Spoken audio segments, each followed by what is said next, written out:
then at 16, you were robbing a white couple with a gun. I was robbing all along, but just so happened that was my first arrest when I was 16, like, at Pratt Institute. Pratt Institute is an institute, college institute in Brooklyn, New York, based in, great area, nice area. And the key was, it was like the day after Christmas. Let's sit back and think about it. Who the hell, at the day after Christmas, you go out rob?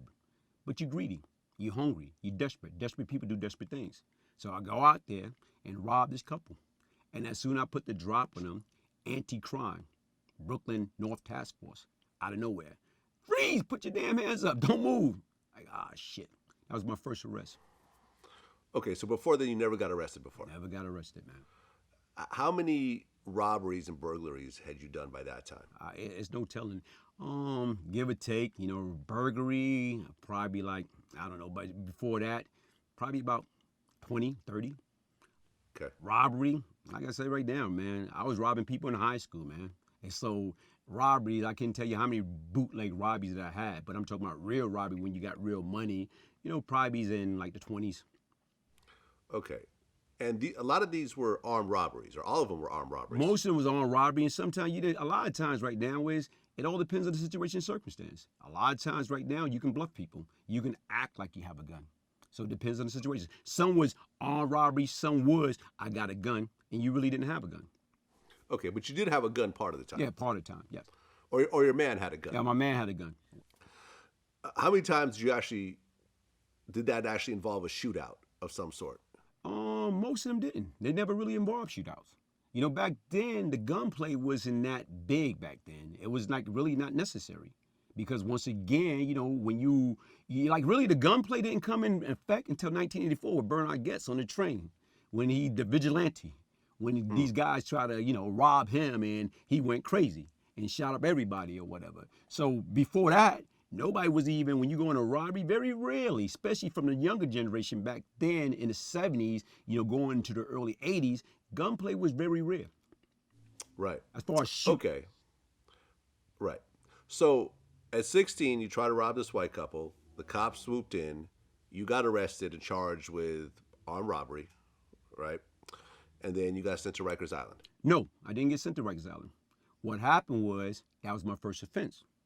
So right now I went through central booking. I took the weight. It was another guy that was with me. I took the weight for it. Said he didn't have nothing to do with it. And I got let go. But a week later, January 2nd, 1980, got another robbery. And that was during the same time I was telling you about. Initially, we approached this one gentleman, and we approach him and say, "Mister, don't make a move." And my man pulled out the gun, and he slapped the gun away from us. And he said, "Don't y'all think it's kind of too cold to be playing?" So that was during the same time that we got that robbery, that same date.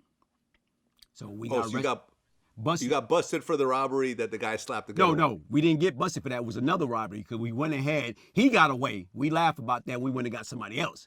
So when we robbed them, like I said right now, I was in transit, New York Transit Authority in Manhattan. Then our dumbass got arrested. Okay. And you were 16 at the time? I was 16 at the time. So that was my second arrest within a week. And that sent you to Rikers? Yes, that sent me to the Lovely Resort of Rikers Island. Okay. Now, can you put a juvenile in Rikers Island? Technicality, I was 16. And right now Rikers Island is 16 and up. Okay. So I wasn't a juvenile. I wind up getting youth for offender for my first case, but technicality, I was considered to be adult. Okay. So now you're in Rikers Island. Yes. And you end up doing 3.5 years? No, not that. No, it go deeper than that. That time, what happened is, being that I got arrested the week prior in Brooklyn, now I got arrested a week later in Manhattan.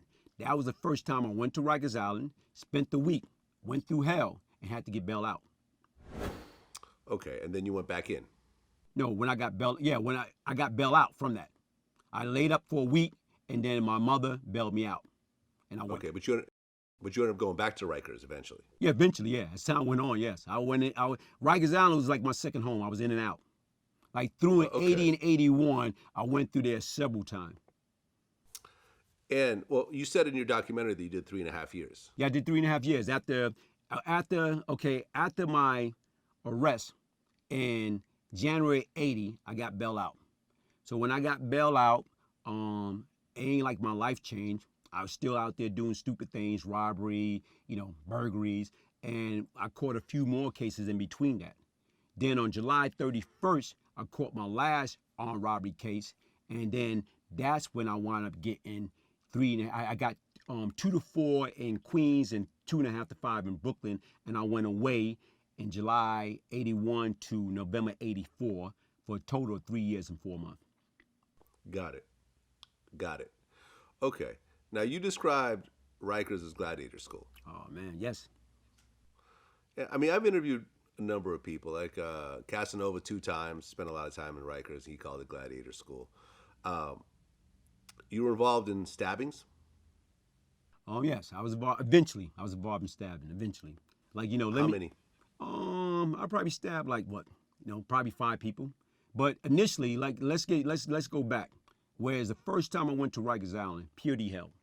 The first time going over that bridge, getting there, going through the whole process, being strip search, going through the system.